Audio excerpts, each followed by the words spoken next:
This is my biceps exercise tier list. Let's see which exercises are the best ones. Nice and simple, no headache-inducing science papers. Let's go. First on the list is the classic dumbbell curl. This is the most basic curl variation there is. That's why it should be everyone's first biceps exercise. So if you are a beginner, start with this exercise. It's a time-tested classic that will not fail you.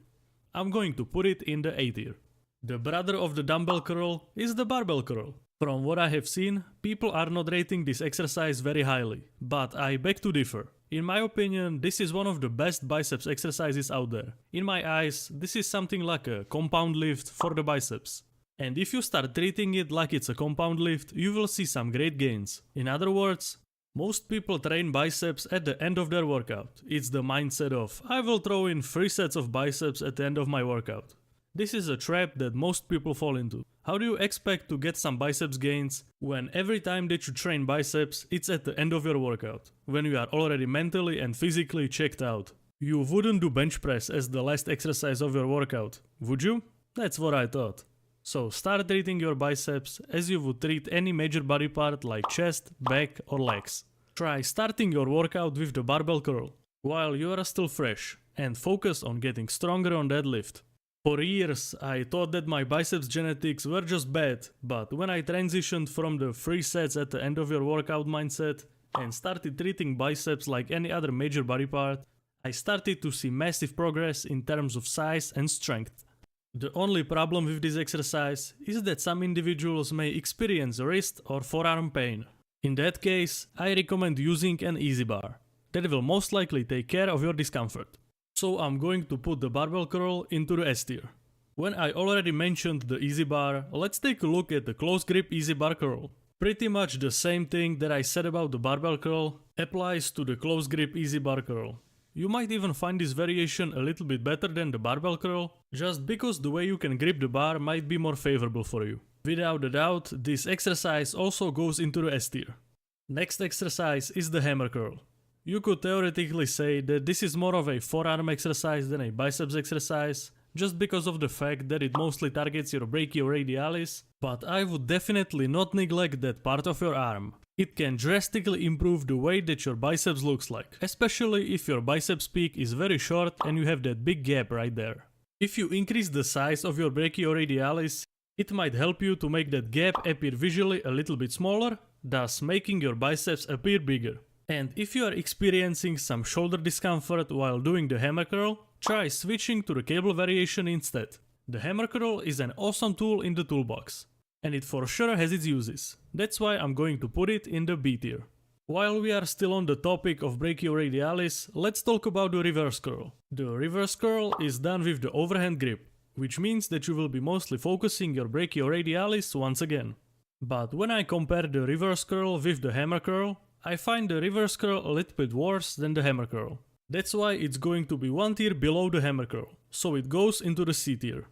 Next up, we have the incline dumbbell curl. The stretch on this exercise is absolutely insane. That's why a lot of people really like this exercise, but it's not all sunshine and rainbows. The position that your shoulders are in might feel really uncomfortable for some folks, including me.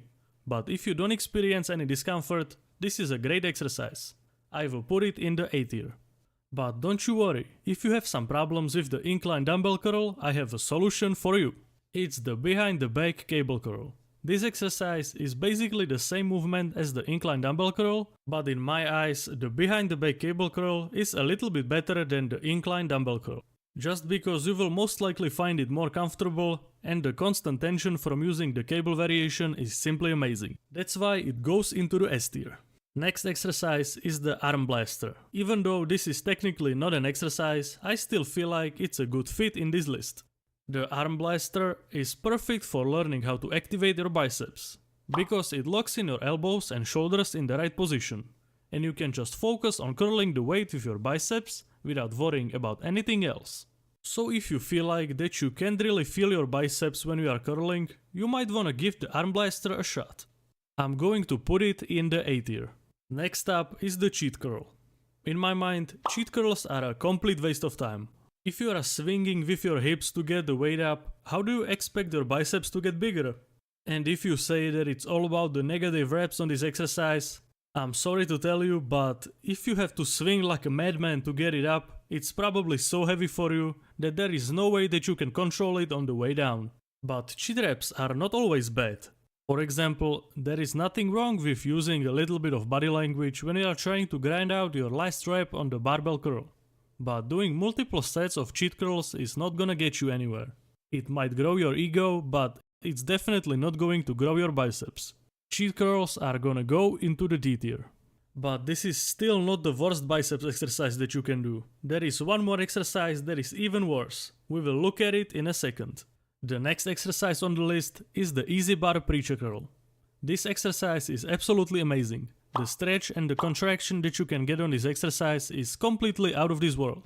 The overall perception of all the preacher curl variations is that it has a high chance of injuring you. But let's be honest, what doesn't have a high chance of injuring you? There is always something bad that can happen no matter what exercise you do. But if you execute the exercise properly, you minimize the risk of injury to minimum. If you are not a dummy, this exercise is great. S tier. Another preacher curl variation is the dumbbell preacher curl. In my opinion, the dumbbell preacher curl is a little bit worse than the easy bar variation, but it's still an awesome exercise. That's why I'm going to put it in the A tier. And the last variation of the preacher curl is the machine preacher curl. As with all the machines, it really depends on the quality of the machine that your gym has. But assuming that the machine that you are using is good, then this is a brilliant exercise. It goes straight into the S tier. Next exercise is the waiter curl. As the name suggests, you will be waiting a long time to get some biceps gains out of this exercise. So this bad boy is on its way to the science-based tier. Alright, next up is the concentration curl.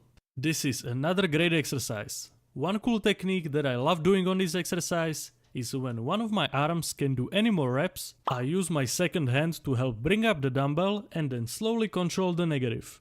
If you use this technique for the last couple of reps, you will experience a level of pump that you have never experienced before. Definitely give it a shot. Well deserved A tier. One other exercise that deserves a spotlight is the spider curl. Oh, hold up, not this picture, this spider curl. Anyway, because you are laying on a bench, there is no chance that you will actually cheat your reps with your legs or by swinging with your upper body. So this might be a great option if you find yourself using a little bit too much body language. Overall, this is a really good exercise. S tier. Now let's take a look at the cable curl. Honestly, almost everything that involves cables is usually amazing.